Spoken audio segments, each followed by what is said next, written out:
अगर हम देखें तो आजकल लोगों को मेमोरी प्रॉब्लम अक्सर हो जाते हैं। क्या होता है ना कि अगर हम एग्ज़ाम की बातें करें, कोई भी एग्ज़ाम हो, मतलब वहाँ पर क्या होता है कि बहुत वास्ट कंसेप्ट को हमें मेमोराइज़ करने होते हैं।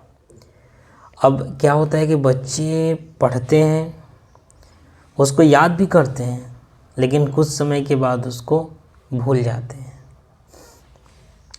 तो हम कुछ तरीके जिसके बदौलत हमने चीज़ों को याद करना सीखा, उसे हम बताना चाहते हैं। सॉरी। तो पहला तरीका है कि स्पेस्ड रिपीटिशन। मतलब आपने आज चीज़ों को पढ़ा तो कुछ समय के बाद पुनः उसको पढ़िए।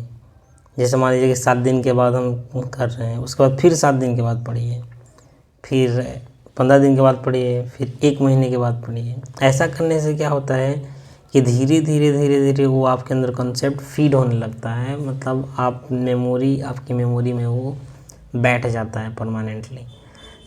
लेकिन क्या होता है कि हमारी जो मेमोरी है उसकी लिमिटेशन है।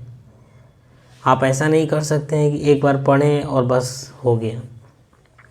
आपने जिस भी चीज़ को पढ़ा है आपको उसे बार बार पढ़ना होगा। जब हम चीज़ें बार बार रिपीट करते हैं तब वो हमारे लॉन्ग टर्म मेमोरी में चला जाता है। तो इसको हम बोलते हैं स्पेस्ड रिपीटिशन। दूसरा होती है एक्टिव रिकॉल मेथड। इसमें क्या होता है कि हमने किसी भी चीज़ को पढ़ा, जैसे मान लीजिए कि हमने इंडिया के बारे में पढ़ा, तो इंडिया से रिलेटेड जितने भी चीज़ है उसको हम सोचेंगे, उसके बारे में सोचेंगे। अच्छा, इंडिया है, इंडिया के अंदर कितने स्टेट हैं, जैसे बिहार, महाराष्ट्र, आंध्र प्रदेश। तो इस तरीके से हम कनेक्ट कर करके चीज़ों को याद करेंगे किसी भी कंसेप्ट के ऊपर। तीसरा है कि आप नेमोनिक्स बना दीजिए। कोई अगर बहुत सारे नाम अगर याद करने हैं तो नेमोनिक्स बनाकर याद कीजिए। अगर आप किसी भी चीज़ को आपने पढ़ लिया और आपने उसको रिवाइज नहीं किया, बार बार उसको रिपीट नहीं कर रहे हैं, तब वो आपको याद नहीं होगा कभी भी। तो रिवीजन इसका एक बेस्ट मेथड है। उसके बाद आपने किसी भी कंसेप्ट को पढ़ लिया तो उसको अलग अलग तरीके से रिवाइज करने की कोशिश कीजिए।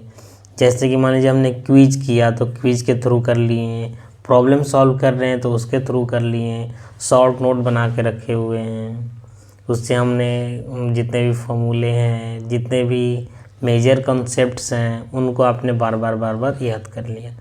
तो ये कुछ तरीके हैं जिसके द्वारा आप अपनी मेमोरी को बेहतर कर सकते हैं।